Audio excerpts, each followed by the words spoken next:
Hi guys! Mangunguha tayo ng bamboo shoots. Samahan nyo kami ni Mother. Nang isang araw may nakita ko eh. Here, oh, here. Ayan oh. Sige, there.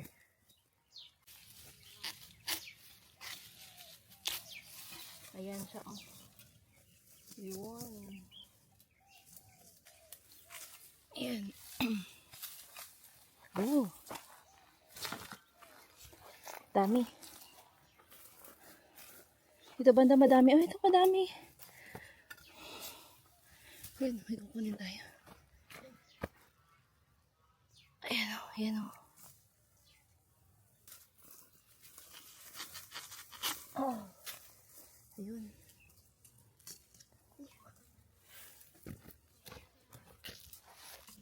Ito yung kawayan oh. Para lang siyang maliliit na kawayan. Parang bagakay yung tawagin ito sa amin eh. Bagakay. Yan oh. Yan, maraming papunta pataas. Ito oh. Hindi ako makapunta dun sa ano kasi magilok. Madaming ano kati-kati. Mangangati ako to later.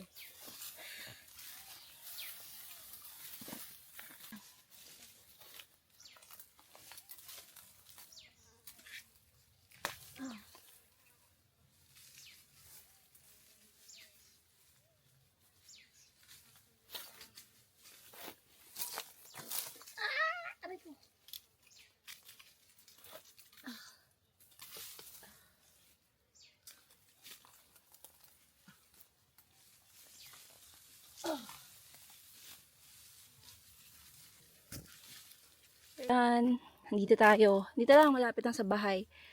Ayun yung pinupuntahan kong haunted house at doon yung bahay.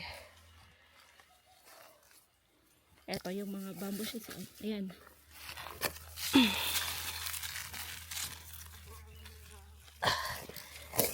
Pag ganitong matigas, ating kakaritin.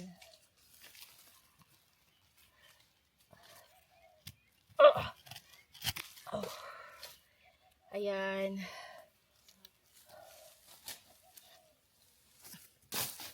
Ayan. Ang kate. Yun si mama. Ayan.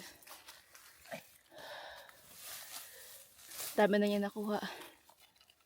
Yun, kinakawit lang niya.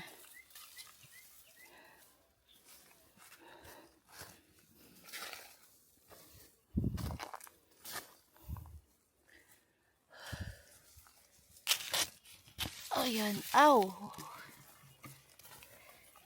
Ang arte mo, te. Ang dami mong aw-aw.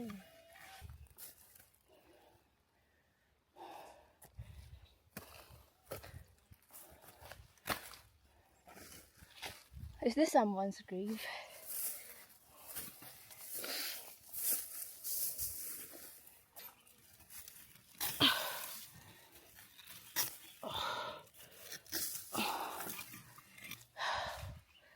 So, ganito. Yung mga malalaki. Oh, akit pa ako dun sa taas. Marami pa daw dun.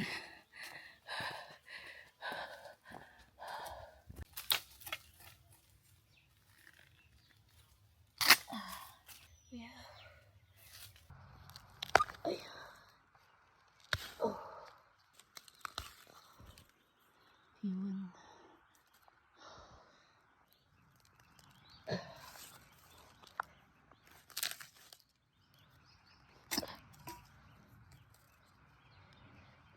Kailangan natin punuin to kasi nakakahiya naman.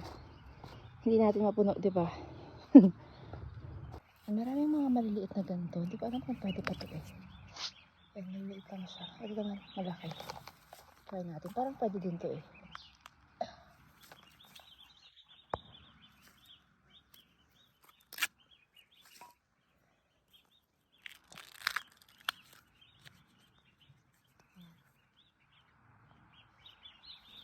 I think pwede naman. Nahihilo na ako.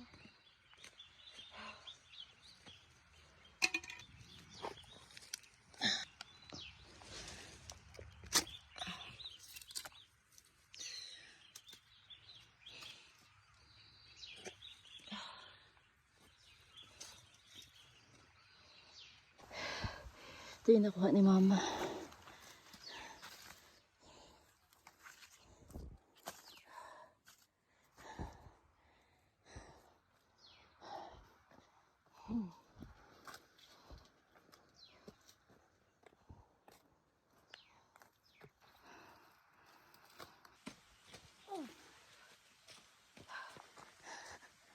Ayan. We're done. Dami kong kati-kati.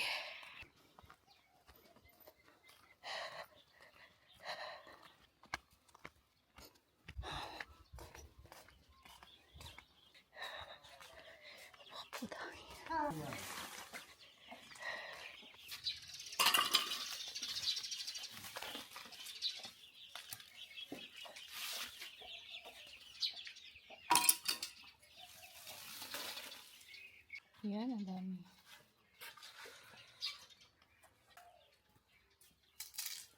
Eto nga pala, may bagong kuha din kami. At medyo matanda na siya ng konti. At napapansin nyo, ayan.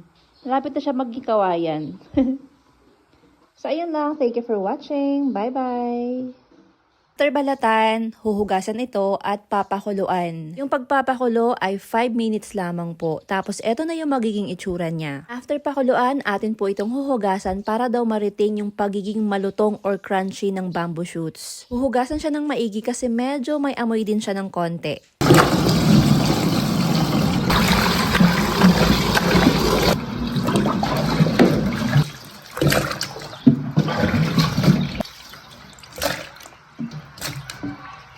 After hugasan ay ibababad po ito sa tubig ng overnight. Pero after 1 hour nung chinek ko siya, medyo bumubula-bula po siya. Hindi ko alam kung ano yan. Kinaumagahan ay tinanggal na po ito sa tubig dahil, ayan, ilalagay na siya dito sa ating brine solution. Yung mga nilagay dyan sa brine solution ay ilalagay ko na lang dyan sa screen na yan. Kasi nung ginawa po itong brine solution ay wala ako dito sa bahay. Nagta-travel pa lang po ako from Chujing, Yunnan to Ziyang, Sichuan. Nakababad yung mga bamboo shoots for 8 hours at niripack po ito, vacuum sealed.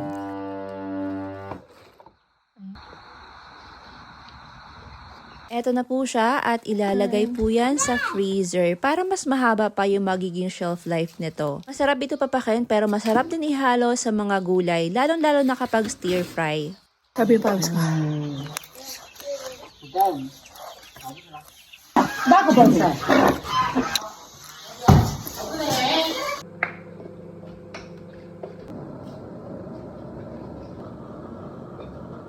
At eto nga pala, may bagong kuha din kami. At medyo matanda na siya ng konti. At napapansin nyo, ayan.